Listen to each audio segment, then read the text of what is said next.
Caros alunos, caras alunas do Colégio Militar do Recife, vamos bater um papo hoje sobre o modernismo no Brasil. O modernismo no Brasil começa com a Semana de Arte Moderna. Diferentemente de outras escolas literárias, o modernismo não começa com a publicação de um livro. O modernismo começa com um evento. A Semana de Arte Moderna foi uma exposição de arte, música, literatura, dança, teatro, pintura, escultura, as diversas artes, exposição de diversas artes e artistas de diversas áreas, realizada no Teatro Municipal de São Paulo no ano de 1922. Para entendermos a Semana de Arte Moderna, vamos voltar um pouco no tempo para os antecedentes da Semana de Arte Moderna. Havia no Brasil, a partir de 1912, uma insatisfação dos artistas em relação a um certo conservadorismo que ainda existia no cenário da arte nacional. Então, o Oswald de Andrade, um garoto lá de São Paulo, filho dos fazendeiros de café de São Paulo, Oswald de Andrade viaja para a Europa e lá na Europa Oswald de Andrade entra em contato com as ideias futuristas de Marinetti, e não somente com as ideias futuristas, ele entra em contato com as vanguardas europeias, que nós já estudamos.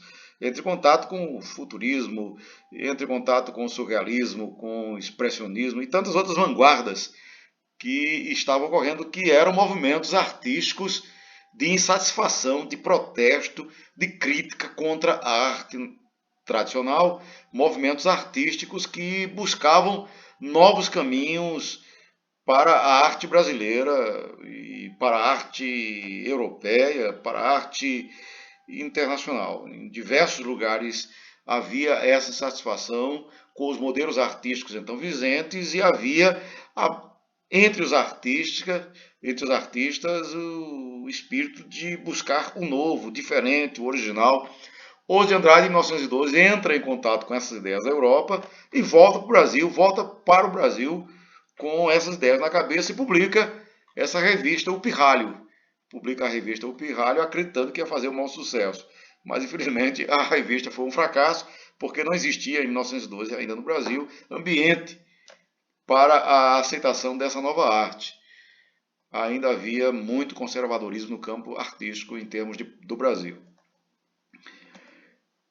Em 1913 e 1917, ocorrem as exposições do pintor Lazar Segal e da pintora Anita Malfatti, com destaque para esse quadro, O Homem Amarelo, da pintora Anita Malfatti. Esse quadro causou uma polêmica enorme, porque o escritor Monteiro Lobato, lá do pré-modernismo, Monteiro Lobato, autor da literatura infantil brasileira, autor do Sítio Pica-Pau Amarelo, Monteiro Lobato, que era um escritor conservador, um artista conservador, ao ver o quadro O Homem Amarelo, pintado pela Anita Malfatti, faz uma crítica medonha a esse quadro, publica um artigo no jornal Estado de São Paulo, um artigo com o título Paranoia ou Mistificação. Nesse artigo, ele faz uma crítica não somente à Anita Malfatti, não somente ao quadro O Homem Amarelo, como vocês podem ver, esse quadro pintado de forma já com traços expressionistas, já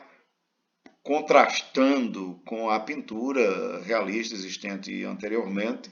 Ele chocou pela deformidade da cena, pelas cores fortes, pela desproporção do emprego das linhas, pela falta de harmonia entre as cores. Tudo isso aí chocou, não era muito comum a pintura feita nessa perspectiva. Então, Monteiro Lobato faz uma crítica forte aos artistas modernos, uma crítica ao quadro, à pintura da Anita Malfatti e, por tabela, aos artistas modernos. Essa crítica foi interessante porque acabou unindo os artistas modernistas. O quadro A Boba também é um outro quadro pintado pela Anita Malfatti e que também foi apresentado nessa exposição e que foi motivo de críticas ferrenhas. Era a arte moderna aparecendo na pintura e mostrando seus primeiros sinais em território nacional. Depois dessa polêmica em torno do Monteiro Lobato, os artistas se uniram e tiveram a ideia de criar uma semana para que fizesse uma exposição não só de pintura, mas uma exposição de outras artes, música, literatura, poesia, teatro, dança, escultura, arquitetura. E o escritor Mário de Andrade, esse que está aqui nesta foto, ele acabou sendo um dos líderes desse movimento, dessa Semana de Arte Moderna. Mas antes da ocorrência da semana, ainda em 1917, o Mário de Andrade publica um livro chamado Uma Gota de Sangue em Cada Poema, que também causou polêmica. Então, uma polêmica atrás da outra, essas polêmicas vão culminar mais adiante na Semana de Arte Moderna. Em 1920, o Victor Brecheret, um escultor, produz essa escultura que hoje se encontra e ainda se encontra, né? Ela foi fixada lá em frente ao Parque Ibirapuera, em São Paulo. Essa escultura, os bandeirantes, que representa o movimento das bandeiras, também chocou em razão da configuração do corpo humano e do corpo do animal em perspectivas completamente não realistas, disformes, desproporcionais. E isso também chocou, mas fazia parte do projeto modernista. É uma escultura elaborada com traços expressionistas, né? Com a desproporcionalidade, com a deformação, com a não correspondência com a realidade pictória com a qual estávamos até então acostumados. Então veja que há um crescente. Alguns artistas aqui e ali, de forma isolada, de forma espontânea, vão produzindo produções artísticas alinhadas com os princípios das vanguardas. Uma arte nova que choca, que agride, que rompe com aquilo que era linear, com aquilo que era a chamada, entre aspas, arte do bom gosto. O modernismo inaugura o que eles chamavam propositalmente, de como forma de protesto, de arte do, entre aspas, do mau gosto. E esse mau gosto, na verdade, é a forma de chocar o público que entra em contato com essas obras de arte. Para os modernistas, a arte harmônica, proporcional, ela não abria os olhos do público. Dentro da perspectiva modernista, criar o disforme, o desproporcional, o inesperado, o surpreendente, o grotesco, o desarmonioso, era uma forma de acordar esse público do sono, despertar, era dar um soco no estômago do público para que o público pudesse encarar essa nova realidade artística. Essa era a visão que os modernistas tinham sobre essas inovações artísticas. Está aí o quadro do Victor, a escultura do Victor Brecheret no jardim que fica ali em frente ao Parque Ibirapuera, em São Paulo. Uma obra representativa dessas novas tendências modernistas. Então, dentro desse espírito de inovação, de renovação, de mudança, de busca de uma arte nova, diferente, é que se organiza a Semana de Arte Moderna, que se realiza em São Paulo em 1922. Aí está o cartaz de divulgação da Semana de Arte Moderna. Aqui está um outro cartaz com a programação dos diversos eventos da Semana de Arte Moderna. O modelo é antigo porque esse cartaz é de 1922. Teatro Municipal de São Paulo, de 13, a Semana de Arte Moderna ocorre no Teatro Municipal de São Paulo, de 13 a 18 de fevereiro de 22. Como já dissemos, uma exposição de música, pintura, literatura, escultura, dança, teatro, entre outras coisas. A Semana de Arte Moderna, na verdade, não foi uma semana, foram 3 noites, uma exposição de arte que ocorre em 3 noites. A primeira noite, no dia 13 de fevereiro de 22, o sarau da primeira noite. A semana foi aberta com o discurso de Graça Aranha, a emoção estética na arte moderna. Foi realizada uma declamação de poemas e apresentada música de Vila Lobos. Aqui está uma foto com os principais participantes da Semana de Arte Moderna. A segunda noite da Semana de Arte Moderna, a segunda noite do sarau, ocorreu no dia 15 de fevereiro de 22, foram realizadas conferências, palestras explicando o que é a arte moderna, as razões de ser da arte moderna, as razões dessas inovações praticadas pelos artistas modernistas. Mário de Andrade e Minotti Delpitius fizeram. Mas o escândalo geral da segunda noite foi a declamação do poema Os Sapos, de Manuel Bandeira. Esse poema, pela temática abordada, pela forma como o poema se constrói, causou um grande escândalo na segunda noite, na Semana de Arte Moderna. A terceira noite da Semana de Arte Moderna ocorre no dia 17 de fevereiro de 1922, com música de Vila Lobos e a continuação das exposições de esculturas, artes plásticas e outras coisas mais. É assim que ocorre a Semana de Arte Moderna. Atenção! Qual a importância da Semana de Arte Moderna? Primeiro, holofotes sobre os modernistas, luzes sobre os modernistas. Os modernistas que até então eram ilustres desconhecidos, passaram a ser conhecidos, em razão do escândalo provocado durante as 3 noites, principalmente o escândalo das pinturas, o escândalo do poema Os Sapos. O jornal Estado de São Paulo publica na primeira página uma crítica ferrenha, chamava os modernistas de marginais, não são artistas, são loucos, são bandidos, a polícia deve intervir, deve prender, coisas do gênero, coisas do tipo. E isso aí fez cumprir a máxima: falem mal, mas falem de mim. Estavam falando mal, mas estavam falando dos modernistas. A Semana de Arte Moderna se tornou-se assunto conhecido. A Semana de Arte Moderna foi importante também porque foi a confluência de tendências e desejos de ruptura com a arte acadêmica. Vários artistas nutriam esse desejo de revolução, de mudar, de transformar, de apresentar ideias que se contrapusessem ao conservadorismo existente até então na arte, e a semana foi o momento deles se unirem, deles se juntarem, de trocar ideias. O pintor troca ideias com o escultor troca ideias com o poeta troca ideias com o escultor, e essas trocas de ideias entre artistas de diversas áreas provocam um intercâmbio, e esse intercâmbio vai amadurecer as ideias do modernismo, que se propagará pelo país inteiro a partir da Semana de Arte Moderna. Então, a Semana de Arte Moderna foi o start, foi o ponto de partida dessa grande revolução artística que ocorre no Brasil a partir de 1922. Participantes da Semana de Arte Moderna: Mário de Andrade, Oso de Andrade, Vila Lobos, Graça Aranha, Anita Malfatti, Guilherme de Almeida, Ron de Carvalho, Victor Brecheret, entre outros tantos artistas que participaram dessas noites de exposição de arte. Aqui está a foto com os principais artistas que participaram da Semana de Arte Moderna. Após a Semana de Arte Moderna, surgem vários movimentos e manifestos que divulgam essas ideias do modernismo.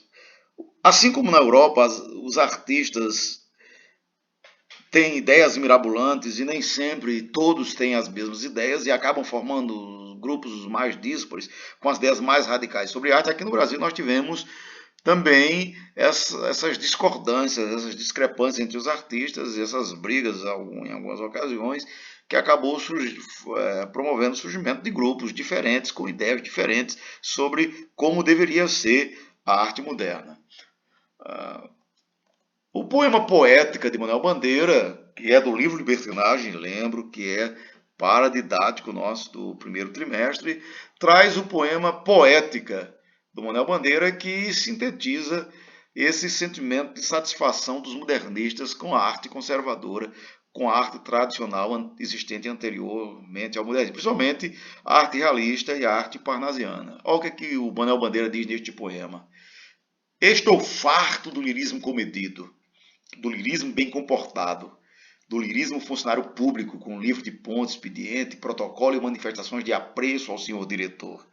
Veja que é uma crítica àquela poesia protocolar, aquela poesia feita dentro das regras. Quando ele diz estou farto, ele está dizendo estou cheio, não aguento mais. O lirismo comedido, quer dizer, a poesia comedida. Comedida quer dizer dentro da ética, dentro da regra. Estou cheio da poesia bem comportada. Em outras palavras, ele está dizendo, eu quero uma poesia sem comedimento, sem regras, sem limites. Eu quero uma poesia mal comportada, que agride, que grita.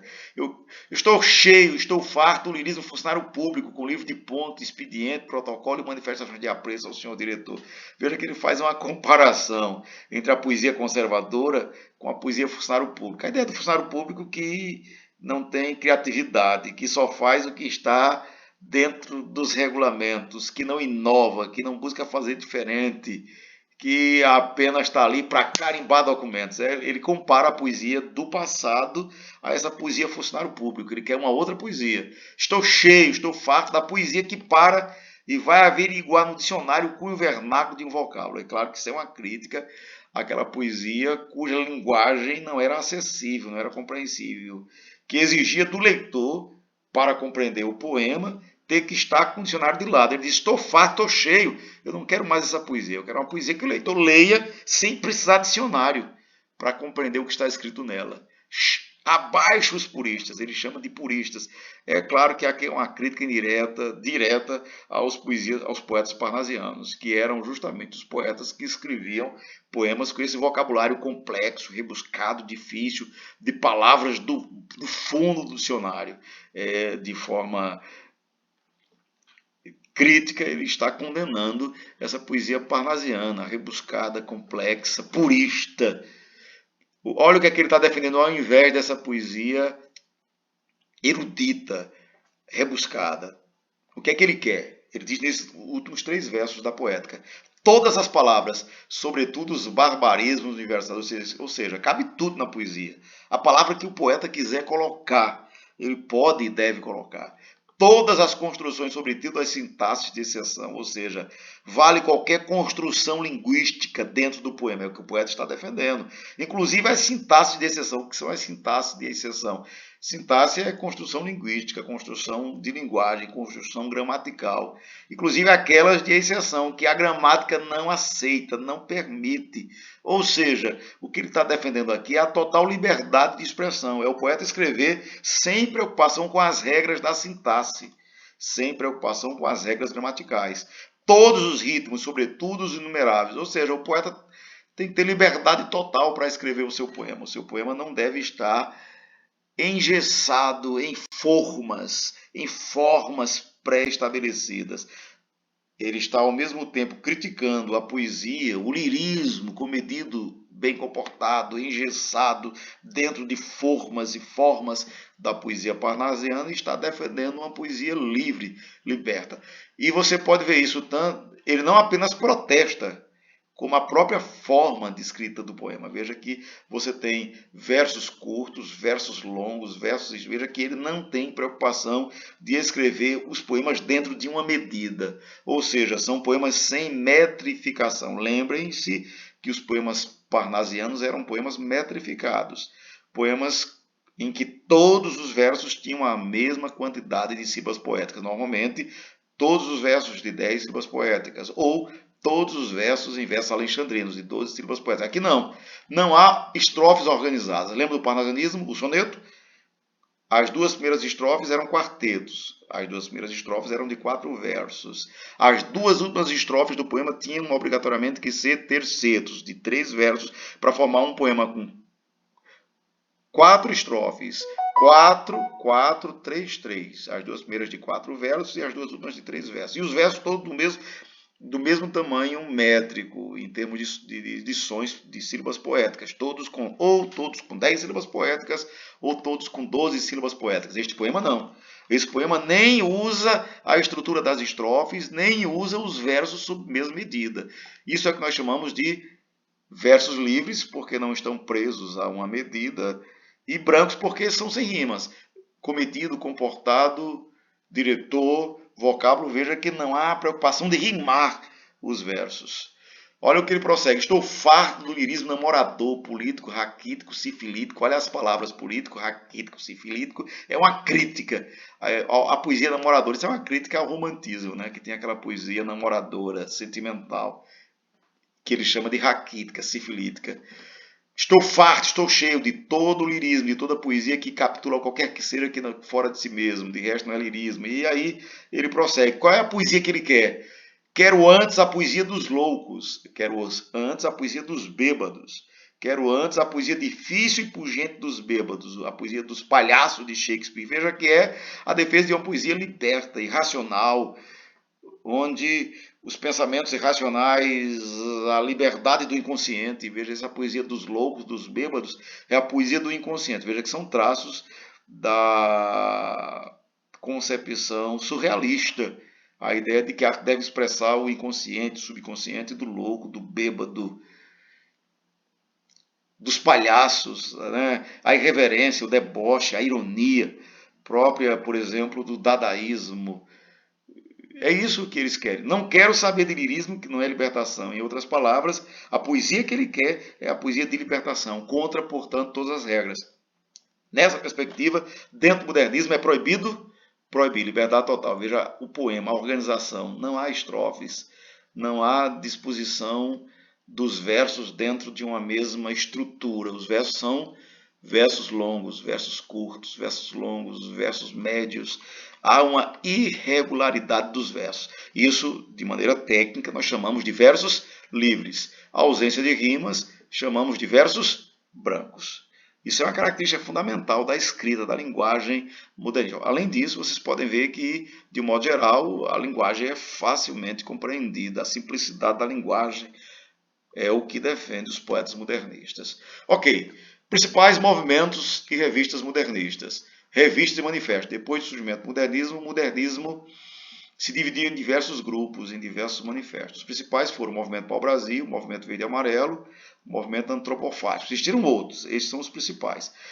As ideias desses movimentos, desses grupos modernistas, eram publicadas em revistas. Cada grupo criava uma revista, cada revista divulgava as ideias desse movimento. Então tivemos as principais, a revista Claxon, revista da Antropofagia, a revista Terra Roxa e Outras Terras, a revista Festa, foram as principais revistas. Não é como hoje, em que nós temos o Facebook, nós temos o Instagram, nós temos as redes sociais diversas para divulgar nossas ideias. Como não havia as redes sociais, não havia instrumentos de divulgação das ideias, a ferramenta, o meio, o instrumento onde as ideias modernistas eram divulgadas na época eram essas revistas, onde os movimentos publicavam seus manifestos e divulgavam as suas ideias. Aqui está um dos manifestos que foi publicado na revista Antropofagia, o Manifesto Antropófago, que foi publicado na revista da Antropofagia e que divulgava as ideias do movimento antropofágico.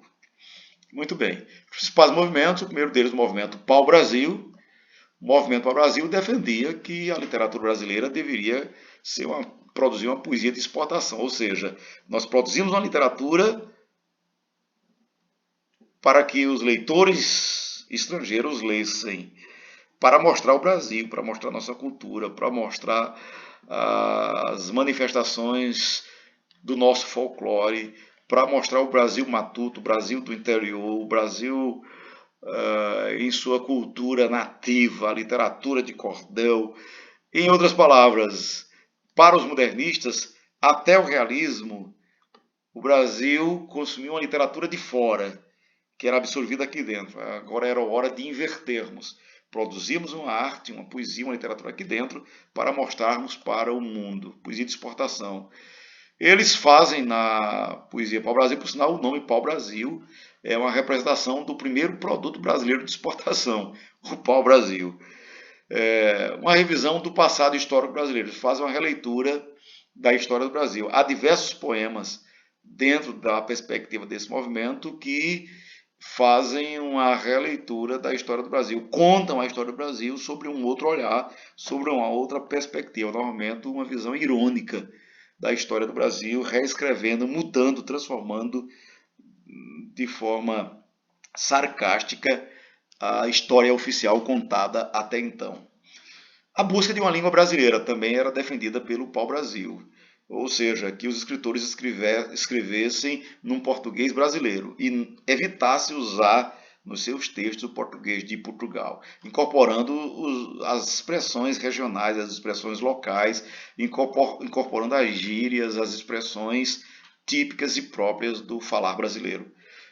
Também o pau-brasil busca um primitivismo, que são essas manifestações culturais primitivas do folclore e dos artistas brasileiros não conhecidos, os artistas do povo, o artista da Feira Livre, o artista da literatura de cordel, o matuto, o homem do interior, o homem da roça, que essa cultura popular fosse resgatada e incorporada à cultura brasileira conhecida internacionalmente. É o que defendia o grupo Pau-Brasil. O principal líder, Oswald de Andrade. O segundo movimento, um movimento importante, foi o movimento verde e amarelo, que mais tarde se transformou no movimento ANTA. O verde e amarelo, como o próprio nome diz, verde e amarelo, porque esses artistas eram artistas patrióticos, nacionalistas.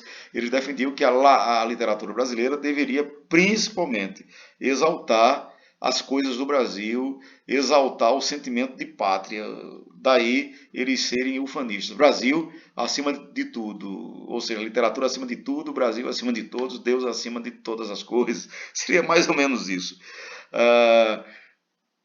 Diferentemente do grupo Pau-Brasil, eles eram xenófobos. Xenofobismo quer dizer aversão a tudo que é estrangeiro. Inclusive, eles criticam essa ideia do movimento Pau-Brasil de fazer uma arte brasileira de exportação, produzir uma arte brasileira para mostrar ao mundo a arte que se faz no Brasil. Para o pessoal do Verde e Amarelo, negativo.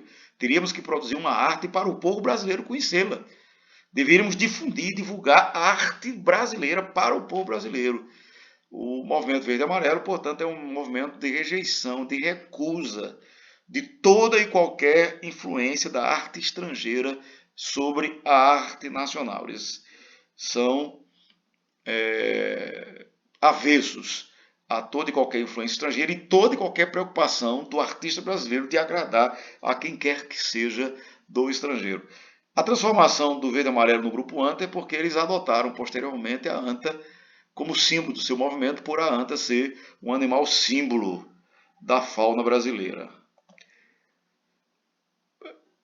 O movimento verde e amarelo vai se misturar com a política. Vocês podem ver aqui nesta fotografia o movimento integralista, que foi liderado por Plínio Salgado. Aqui nesta fotografia, este homem de bigode é Plínio Salgado. Plínio Salgado foi o líder do movimento integralista, o Partido Integralista, que concorreu nas eleições presidenciais de 1924 e depois de 1928. Plínio Salgado foi candidato a presidente da República, derrotado, é claro. Então, é bom lembrar que, observe aqui nessa fotografia, eles fazem um movimento com o braço e tem na roupa um símbolo que lembra os nazistas. Por causa disso, o movimento integralista foi criticado, muito criticado posteriormente, de defender ideias nazistas, de defender ideias fascistas. Isso acabou sendo um fato negativo para o movimento e acabou silenciando e apagando as boas ideias patrióticas e nacionalistas que o movimento defendia. Essa vinculação com o nazismo e com o fascismo acabou sendo uma noda no movimento que fez com que o movimento perdesse importância histórica e importância literária. Os principais participantes são Plínio Salgado, Cassiano Ricardo, Menotti Pitia e Guilherme de Almeida.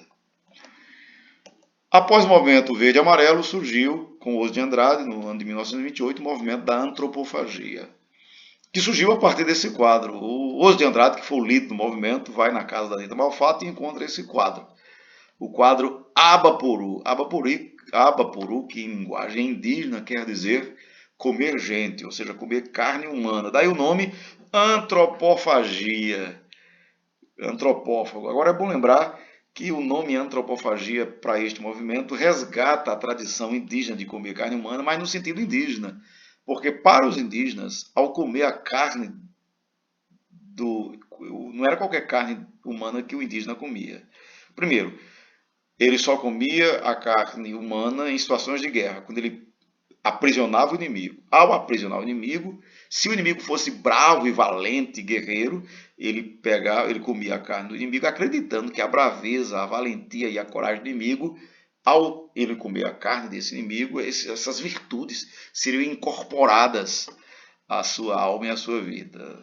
Veja, eles pegam esse princípio de comer o inimigo para absorver as suas virtudes e aplicam esse princípio, esse conceito na ideia de arte. Veja, por exemplo, nesse quadro Abaporu, o que é que acontece? A deformação aqui do corpo dessa figura humana. Você tem uma figura humana completamente desproporcional. O pé enorme, os braços enormes e a cabeça bem pequena. Aqui está o cactus, está o sol. Você veja, você tem uma imagem tipicamente expressionistas, uma figura humana representada no que há de deformação do ser, né? É uma representação do ser humano que desenvolve os pés e os braços voltados para o trabalho, para a força física, e a cabeça pequena, pouco desenvolvida, porque estamos num país tropical. Olha o cactus, olha o sol, isso é o Brasil. Olha as cores do Brasil, o amarelo, o verde, o azul, são as cores da pátria. É um quadro que faz uma crítica a este país tropical, que valoriza os pés e as pernas, o corpo humano enquanto produto do trabalho, e que não promove, que não desenvolve a cabeça, o cérebro, a inteligência nacional. Veja que é a apropriação de elementos expressionistas, de deformação, de crítica, de contestação, de releitura crítica da realidade brasileira, mas ao se incorporar a técnica de pintura, o faz misturando e fundindo com os elementos da vida brasileira, com a paisagem brasileira, com o sol brasileiro, com o cactus brasileiro. Dentro do contexto expressionista, isso compõe a antropofagia cultural. Você incorporar as técnicas e misturá-las e fundi-las com a cultura nacional, técnicas estrangeiras do expressionismo, das artes de vanguarda, que se fundem, que se misturam com elementos da cultura nacional, o que eles chamavam de antropofagia cultural. Mistura do nacional com o estrangeiro, do primitivo com o moderno. O líder, Oswald de Andrade. Eu quero chamar a atenção que esse conceito de antropofagia, ele foi amplificado, ele foi ampliado muito mais adiante, por exemplo, no movimento tropicalista liderado por Caetano Veloso e por Gilberto Gil. O que é que o Gilberto Gil e o Caetano Veloso e os demais tropicalistas fizeram? Eles trazem o rock, a música, a sonoridade da música americana, da música europeia, dos Beatles, dos Rolling Stones e de outros grandes nomes da música pop internacional do início da década de 60, dos anos 1960, traz essa música do rock, dos Beatles, dos Rolling Stones e tantos outros, e mistura o Caetano Veloso e o Gilberto Gil, mistura com o forró, mistura com o frevo, mistura com o maracatu, e cria essa mistura artística antropofágica dentro do conceito do Oswald de Andrade, de misturar as influências estrangeiras com a realidade primitiva, com a realidade nativa, com a realidade nacional. Esse é o conceito da antropofagia defendido por Oswald de Andrade e reaproveitado e redimensionado muito mais adiante. Isso é o que faz, por exemplo, o movimento Mangue Beat lá em Pernambuco, aqui em Pernambuco, com o Chico Sainz. O Chico Sainz pega as influências artísticas estrangeiras, do rock principalmente, do funk americano e europeu, e mistura com a música nativa de Pernambuco, mistura com o maracatu, mistura com o frevo e cria essa música nova, inusitada, diferente, que resultou do movimento Mangue Beat aqui em Pernambuco com o Chico Sainz. Então, o que o Chico Sainz faz é o aprofundamento de ideias antropofágicas defendidas pelo movimento da antropofagia do Oswald de Andrade. É, sem dúvida alguma, este é o principal movimento da primeira fase modernista. Aqui estão as revistas, Claxon, a revista da antropofagia, outras revistas como a Festa, como Terra Roxa e Outras Terras, revista Madrugada, a revista. Então é um momento de muitas obras de arte sendo produzidas e divulgadas por essas revistas. Para finalizar essa discussão, vamos apresentar para vocês as características gerais do modernismo no Brasil, a partir desses pressupostos trazidos pelas vanguardas europeias e que foram aplicados e misturados com a cultura nacional durante a Semana de Arte Moderna e amplificadas nos movimentos modernistas. A primeira característica, a busca pela identidade nacional. Há uma preocupação nos escritores de uma releitura crítica do nosso passado histórico, reescrever a história do Brasil, dando uma nova versão, dando um novo significado, dentro de uma perspectiva nacional, dentro de uma perspectiva do Brasil. A consciência criadora de um novo Brasil a partir da literatura. É uma visão ousada que os modernistas tentarão implantar a partir da literatura. A valorização da cultura popular, a valorização do folclore, da arte popular, dos artistas populares. Haverá, dentro da poesia e do romance modernista, uma incorporação de diversas manifestações do folclore nacional. Desde as manifestações culturais do Amazonas, passando pelo Pará, do Nordeste, de Pernambuco, do Sul, do Sudeste, do Rio Grande do Sul, a cultura popular vai ser extremamente valorizada e incorporada pelos artistas do modernismo. Uma linguagem mais brasileira, a aproximação entre a fala e a escrita. Os escritores têm a preocupação de escreverem de uma maneira que o texto escrito não se diferencie muito da linguagem que falamos no nosso dia a dia. Essa é uma grande inovação realizada pelos modernistas, a aproximação entre fala e escrita, ou seja, a linguagem coloquial, a linguagem popular, é valorizada, muito valorizada pelos modernistas. Aí está o poema Erro de Português. Quando o português chegou, debaixo de uma bruta chuva, vestiu o índio, que pena. Fosse uma manhã de sol, o índio tinha despido o português, do Oswald de Andrade. Veja que o poeta se apropria de um episódio da história do Brasil, que é a chegada dos portugueses em caravelas, e ele faz uma releitura histórica deste momento. Erro de português. Quer dizer, a começar do título já há toda uma ambiguidade. Qual é o erro? A chegada do português no Brasil. Quando o português chegou debaixo de uma bruta chuva, olha o bruta aqui, a linguagem popular, né? Vestiu, que pena, olha a linguagem popular. Não há nada nesse poema que exija uma ida para o dicionário. Quando o português chegou debaixo de uma bruta chuva, vestiu índio, que pena. Veja que esse vestiu índio, ao dizer que pena, há uma releitura do processo de aculturação do indígena. O português vestiu índio. O português vestiu índio com a sua cultura, com os seus costumes, com as suas tradições, com os seus valores.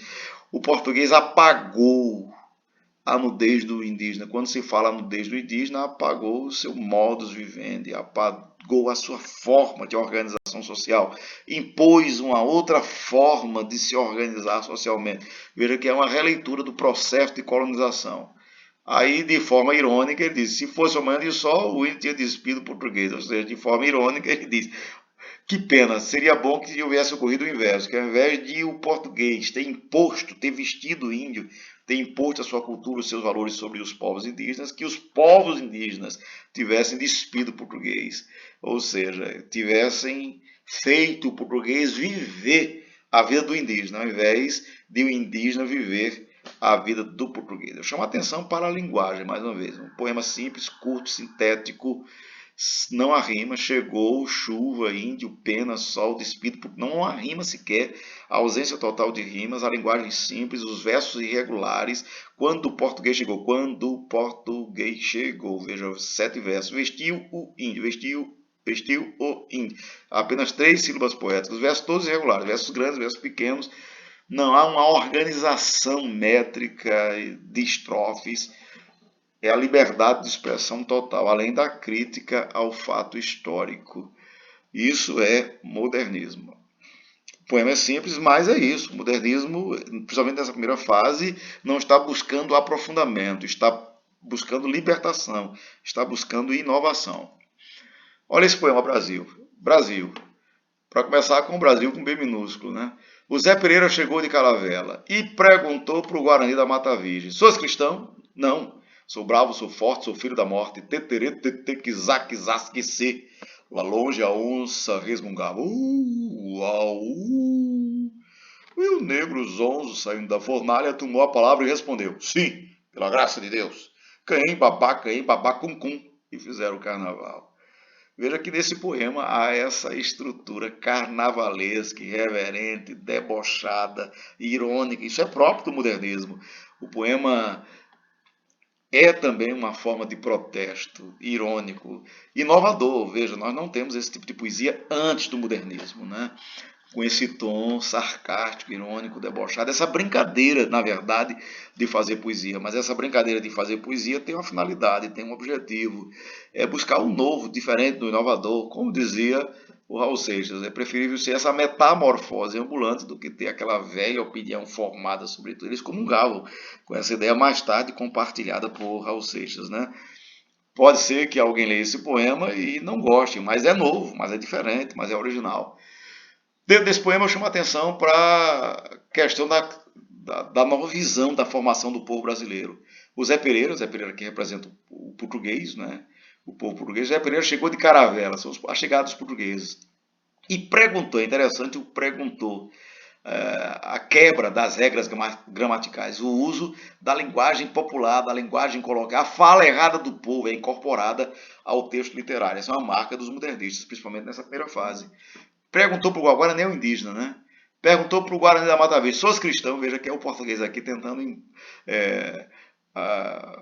converter o indígena para a religião cristã. Não, sou bravo, sou forte, sou filho da morte. Isso aqui é o indígena respondendo. E aqui o Oso de Andrade, ao mesmo tempo que é irônico, que é debochado, ele ironiza a tradição literária, porque sou bravo, sou forte, sou filho da morte. É um trecho do poema Ijuguepirama, do Gonçalves Dias. Veja que ele faz uma intertextualidade com o Gonçalves Dias.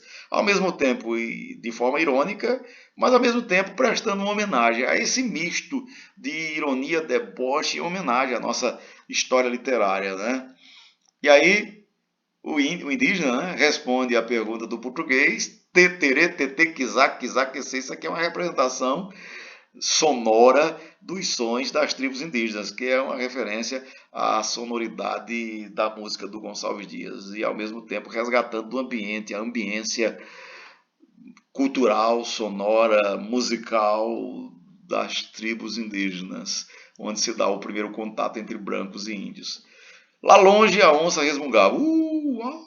Veja, ironicamente, ele traz os elementos românticos de idealização da paisagem brasileira e coloca aqui de forma irônica, né? A onça resmungava, os sons das matas que eram bastante representados na poesia indianista, ele traz aqui de forma irônica. E o negro zonzo, saído da fornalha, tomou a palavra e respondeu, sim, pela graça de Deus. Aqui é um negro, veja que mais uma vez ele faz uma releitura desse processo de formação do povo brasileiro, porque na poesia romântica o processo de formação do povo brasileiro inclui apenas o branco e o indígena. Aqui o modernismo diz, não, espera aí, o negro também faz parte desse processo de formação do povo brasileiro.